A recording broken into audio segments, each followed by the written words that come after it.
सोचिए, भारत में एक ऐसी जगह है, पंजाब में, जो है तो एक शहर, पर किसी भी आम शहर जैसा बिल्कुल नहीं है।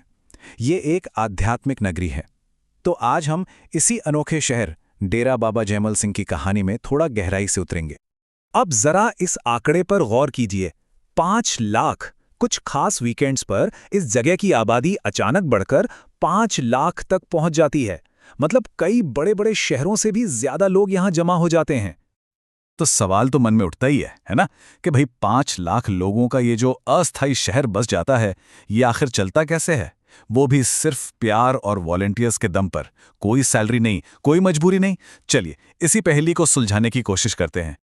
अच्छा, इस पूरी कहानी को समझने के लिए चलिए एक यात्री की नज़र से देखते हैं।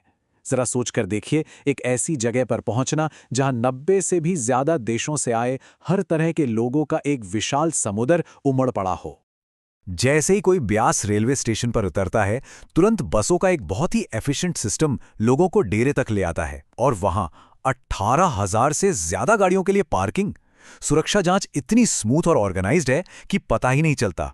और रहने के लिए विशाल एकदम साफ सुथरे शेड्स जहां लाखों लोग ठहरते हैं। लेकिन इन सबसे बढ़कर जो बात हैरान कर देती है, वो है इतनी बड़ी भीड़ के बीच भी गजब की शांति और व्यवस्था। मतलब अविश्वसनीय है ये माहौल। पर सवाल ये है कि ये विशाल शहर जिसकी मैनेजमेंट इतनी कमाल की है, ये आखिर बना कैसे? इसकी शुरुआत कहां से हुई? तो चलिए जरा वक्त में पीछे चलते हैं और इसकी जड़ों को टटोलते हैं। सुनकर शायद यकीन ना हो, लेकिन आज का ये जो आधुनिक शहर है ना, इसकी शुरुआत हुई थी 1889 में सिर्फ एक घास फूस की झोपड़ी से। सोचिए, इसे बाबा जैमल सिंह ने ब्यास नदी के किनारे एक बिल्कुल जंगली और सुनसान जगह पर बनाया था। हालत ये थी कि स्थानीय लोग तो उस जगह को भूतिया मानते थे, पर उन्होंने वो शांत जगह चुनी थी ध्यान साधना के लिए। फिर वक्त के साथ इस एक झोपड़ी ने एक शहर का रूप लेना शुरू किया, और ये सब हुआ आध्यात्मिक गुरुओं के मार्गदर्शन में, जिन्हें संत सद्गुरु कहा जाता है। तो बाबा जैमल सिंह जी ने नींव रखी। उनके बाद आए महाराज सावन सिंह जी, जो पेशे से एक इंजीनियर थे। उन्होंने इसे एक संगठित तरीके से छोटी सी कॉलोनी का रूप दिया। फिर महाराज चरण सिंह जी के समय में तो इसका जबरदस्त विस्तार हुआ, और आज हम जो महानगर देखते हैं, वो बाबा गुरिंदर सिंह जी के मार्गदर्शन में विकसित हुआ है। और ये जो विकास हुआ ना, इसकी रफ्तार सच में हैरान कर देने वाली है। देखिए, 1920 के दशक में ये जगह पहले कुएं के आसपास बस कुछ इमारतों का एक छोटा सा क्लस्टर थी। फिर 1954 तक ये एक कॉलोनी बन गई। 70 के दशक आते आते एक कस्बा, और 2014 तक ये एक विशाल इंफ्रास्ट्रक्चर वाला मॉडर्न महानगर बन चुका था। मतलब ये जो ग्रोथ हुई, ये बहुत ही प्लान्ड और बहुत ही तेजी से हुई। ठीक है, शहर तो बन गया, लेकिन इसका असल मकसद क्या है? ये लाखों लोग यहाँ इकट्ठा होते क्यों हैं? ये सब लोग यहाँ एक बहुत ही खास आयोजन के लिए आते हैं, जिसे कहते हैं सत्संग। तो ये सत्संग क्या है?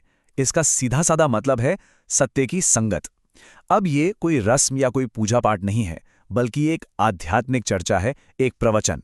इसमें संतों की उन यूनिवर्सल टीचिंग्स को समझाया जाता है, जो प्रेम, विनम्रता और सबके लिए निस्वार्थ भाव रखने पर जोर देती हैं। और इस आयोजन के लिए जो मुख्य पंडाल बनाया गया है, वो तो आर्किटेक्चर का एक अजूबा है। सोचिए, एक विशाल चारों तरफ से खुली हुई बिल्डिंग, जहां एक ही छत के नीचे 5 लाख लोग बैठ सकते हैं। और ये भी सुनिश्चित किया जाता है कि संदेश हर किसी तक पहुंचे। इसके लिए बड़ी बड़ी वीडियो स्क्रीन्स लगी हैं, और 8 भाषाओं में लाइव ट्रांसलेशन भी होता है। इसके मकसद को महाराज चरण सिंह जी ने बहुत खूबसूरती से समझाया था। उन्होंने कहा था, सत्संग का मकसद एक ऐसा माहौल बनाना है जिसमें हम अपना ध्यान भजन कर सकें। हम सत्संग में एक दूसरे की ताकत बनने के लिए जाते हैं। इन शब्दों से सत्संग का जो कम्युनिटी वाला और एक दूसरे को सपोर्ट करने वाला मकसद है, वो एकदम साफ हो जाता है। चलिए अब लौटते हैं हमारे उस बड़े सवाल पर। आखिर ये पूरा का पूरा सिस्टम काम कैसे करता है? इसका जवाब सिर्फ एक शब्द में छुपा है, एक ऐसा शब्द जो इस पूरे शहर का इंजन है। और वो शब्द है सेवा, यानी बिना किसी स्वार्थ के सेवा करना। सत्संग में जो आध्यात्मिक प्रेरणा मिलती है ना, उसे असल जिंदगी में उतारने का ये एक प्रैक्टिकल तरीका है। डेरे में हर काम, कंस्ट्रक्शन हो, खाना बनाना हो, सफाई हो, मैनेजमेंट हो, हर एक काम बिना किसी सैलरी के वॉलंटियर्स करते हैं। यही वो असली ताकत है जो इस शहर को चलाती है। और सेवा की भावना का सबसे बड़ा और सबसे जीता जागता उदाहरण है लंगर। डेरे की कम्युनिटी किचन। यहाँ हर किसी को बिना किसी भेदभाव के मुफ्त में सादा शाकाहारी भोजन परोसा जाता है। और ये रसोई कोई छोटी मोटी नहीं है, ये इतनी विशाल है कि एक बार में 3 लाख लोगों को खाना खिला सकती है। 3 लाख! इसका पूरा ऑपरेशन तो दिमाग चकरा देता है। लोग अपनी मर्जी से खाना और पैसा दान करते हैं। फिर हजारों वॉलंटियर्स सब्जियां काटने से लेकर रोटियां बनाने तक का काम करते हैं। खाना पकता है विशाल, बहुत बड़े बड़े कड़ाहों में, और सर्व करने की स्पीड सिर्फ 20 मिनट में एक ही बार में 50,000 लोगों को खाना परोस दिया जाता है। कमाल है। इस विशाल लंगर के पीछे जो सोच है, जो भावना है, वो महाराज चरण सिंह जी के इन शब्दों में साफ झलकती है। उन्होंने कहा था, हम उनसे क्यों कहें मत आओ, क्योंकि हम तुम्हें खिला नहीं सकते। हमें स्थिति का सामना करना है और उन्हें खिलाना ही है। मतलब बिना किसी शर्त के सेवा और मेहमान नवाजी की एक जबरदस्त मिसाल है। लेकिन कहानी सिर्फ सत्संग और लंगर पर खत्म नहीं होती।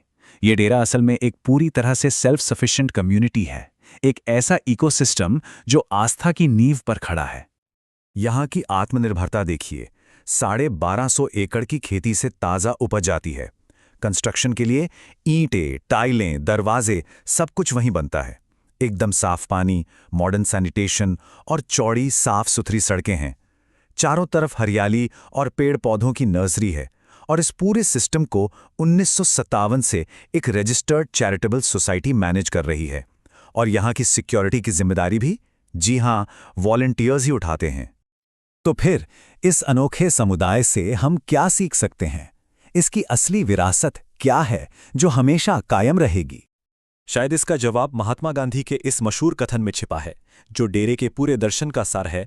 खुद को खोजने का सबसे अच्छा तरीका है खुद को दूसरों की सेवा में खो देना। तो अब फर्क बिल्कुल साफ नजर आता है ना?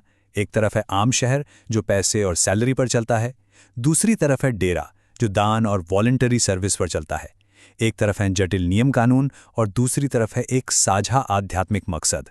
और शायद सबसे बड़ा फर्क ये है कि जहां आम शहरों में अक्सर लोग अकेला और बटा हुआ महसूस करते हैं, वहीं डेरा आपसी सहयोग और एकता की भावना को बढ़ावा देता है। और आखिर में ये एक सवाल हमारे लिए छोड़ जाता है कि आज की इस बंटी हुई दुनिया में एक ऐसे समुदाय से क्या सीखा जा सकता है जो पूरी तरह से 100% निस्वार्थ सेवा की बुनियाद पर खड़ा है।